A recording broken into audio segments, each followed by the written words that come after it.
Hello, and welcome to Moments with the Master. This I'm was a here lot with more my, fun when I was there.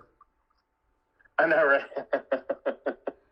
I'm here with my brother, Father Josh, to discuss the readings for the third Sunday in Great Lent, and they are Exodus chapter 3, more or less, verses 1 through 15, Psalm 103, verses 1 through 8, 1 Corinthians 10, 1 through 12, and Luke chapter 13, verses 1 through 9. So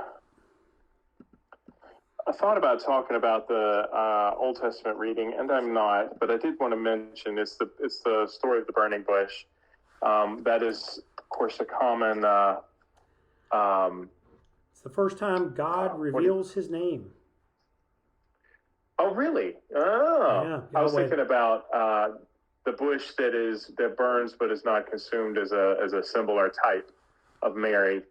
In a lot of hymns, a lot of Catholic hymns, that is used. Interesting. And again, in Genesis, the faith that is given, the way God reveals himself is incredibly weird to us.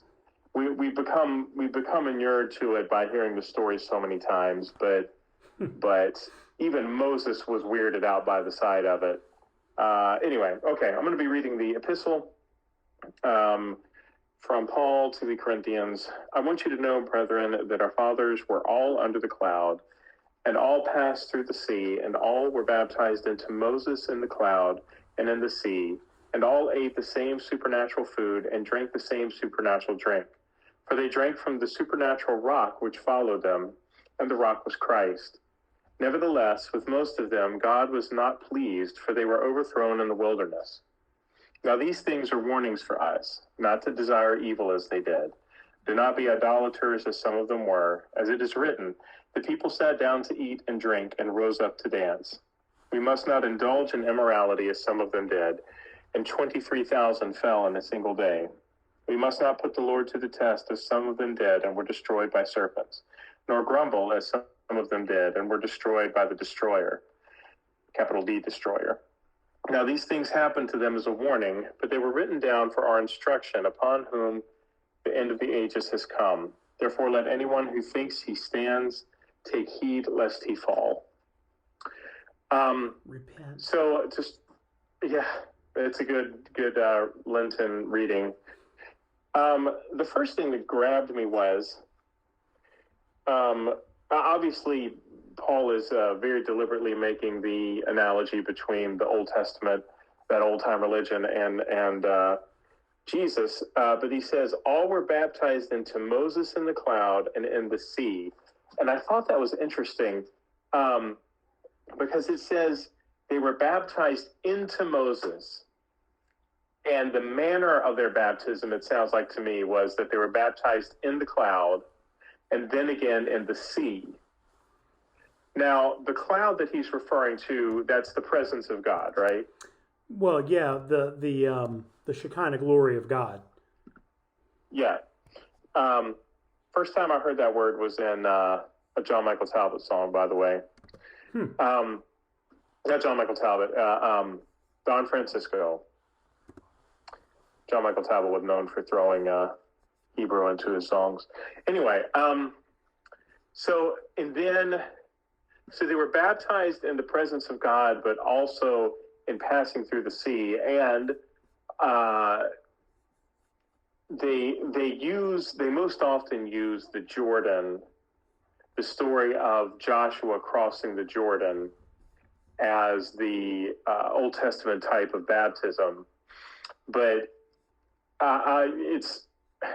why is it that happens so much rather than, I mean, they use the Red Sea, but not as much as I would think. Do you know why that is? I just ask me the question one more time. I was looking up what it. Why is it that? Go ahead. Okay, why is it that a lot of the New Testament references, and even the early church references to baptism, the Old Testament type of baptism, are about crossing the Jordan rather than crossing the Red Sea? They talk about crossing the Red Sea sometimes, but usually it's about the Jordan. Oh, because they're going into the Promised Land. Right. Because they're passing from the Red Sea, they were passing out of captivity. Into the wilderness. In the Jordan, they were passing into the Promised Land. And so okay, in the New Testament, the wilderness references more this life. Egypt is our sin. The wilderness is us wandering still in this world, but as part of God's kingdom. And then we cross the Jordan into the kingdom of heaven. Did you find your word for it? Continue. It means into. I don't know that there's any special. I don't know why Paul says a lot of weird things in weird ways, and yeah, he does. I don't know why he said it that way. I'm sure there's any number of people that will spend a lot of time explaining that. But anyway. Then he talks about the supernatural food and the supernatural drink from the supernatural rock, which he directly says is Jesus. It reminded me of the Greek translation of the Lord's Prayer, in which "Give us this day our daily bread."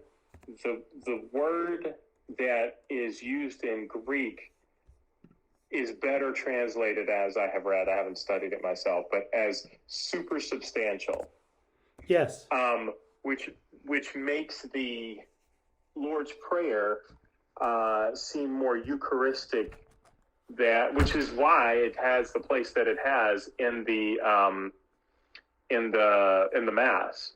You say it almost directly before you commune. Mm-hmm. Anyway, continuing.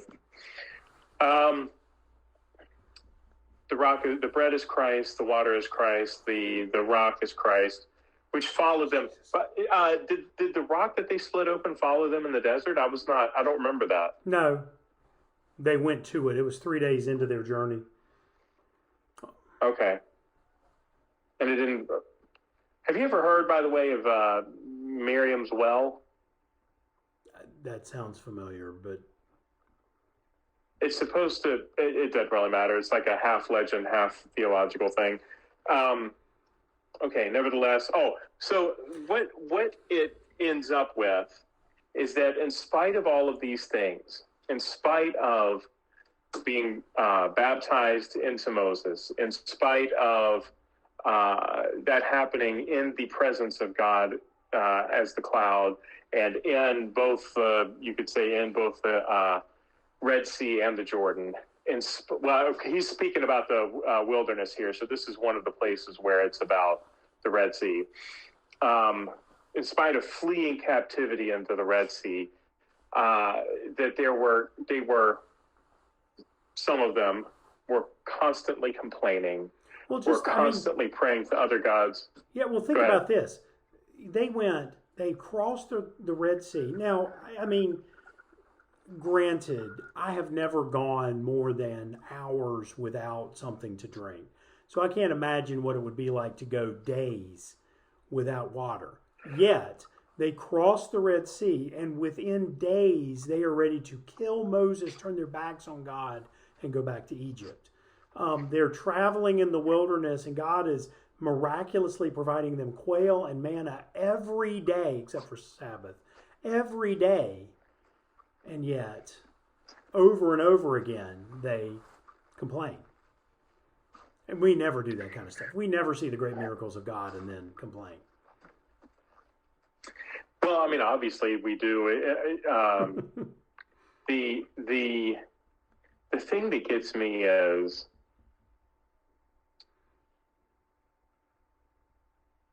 how. Well, I mean, he says here. These things were warnings for us not to desire evil as they did, not to be idolaters. People sat down to eat and drink and rose up to dance. Interesting that dancing is a sin. Phrased in such a way that that is evil in itself, must not indulge in immorality and 20. Well, the thing that we see here in this country, and I'm sure in other countries too, but I live here, is that we desire to do all of the things that we want to do whenever we want to do them. And the thing that bothers me is not so much that people believe that, because it's a very human thing to believe. The thing that bothers me is we believe that our ability to do whatever we want, whenever we want, is granted to us by God.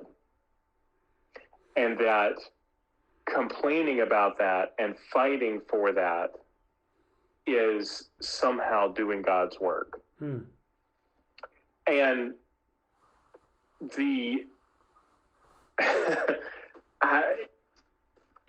and yet in reality, what we are is, crap, we're not even Israel in the wilderness. We're Israel at the height of their powers and the height of their wealth and the height of all of their things,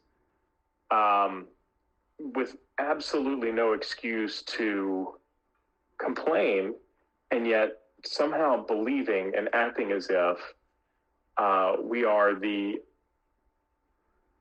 most oppressed people that have ever existed.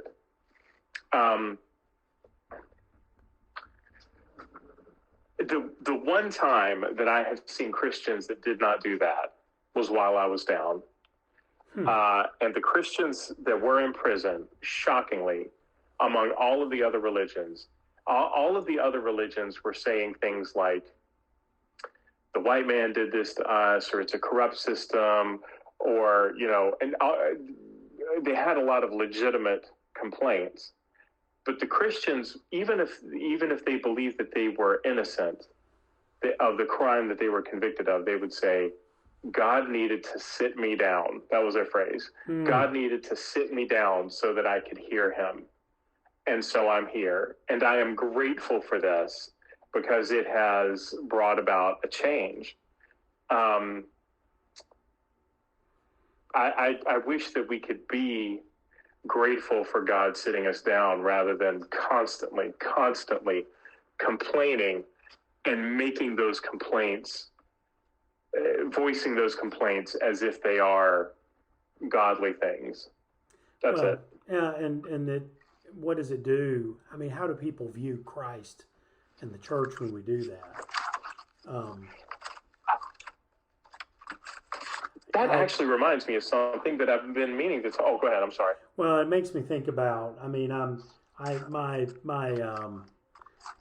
social media feed is blowing up right now about Leah Thomas. Are you familiar with this? Oh, yeah. The transgender swimmer who blew away all the competitors at the swim meet. And then there's all this stuff, biological male and all that. And that's a different discussion. What I keep seeing, what I look at is, I wonder how this person, like, what is this going to do to them? Is that what Christ would do? Is that how Christ would react to them? That's, yeah. There's a, I heard a quote from a woman the title of her book was Awake, Not Woke, which gives me a little bit of cringe, although I did like some of the stuff that she was saying in the interview I heard. The worst part is that the title of her book was taken as the motto for CPAC this year. But she said, she has this one quote in her book that goes, "We do not know how to suffer well." We, like the right. "We do not know how to suffer well. We are drowning in puddles when we should be swimming in oceans." And the idea there was, the person who says, because I have to wear a mask, I'm Rosa Parks. Right. That kind of, or even worse, the person who says, because I have to wear a mask, it's the Holocaust. And we look That so kind of ludicrous when we do that. Yes. It's like that scene from Pathetic, Robin weak. Hood Men in Tights when Little John is lying in that stream going, I'm drowning, I'm drowning. And he looks ridiculous because it is ridiculous. Like a turtle on its shell. Yep. Anyway, that's it. We're drowning in puddles when we should be swimming in deserts. See what I did there? There you go. Okay. In the name of the Father, the Son, and the Holy Spirit, I give you my heart, my soul, and my strength. Make me a good man.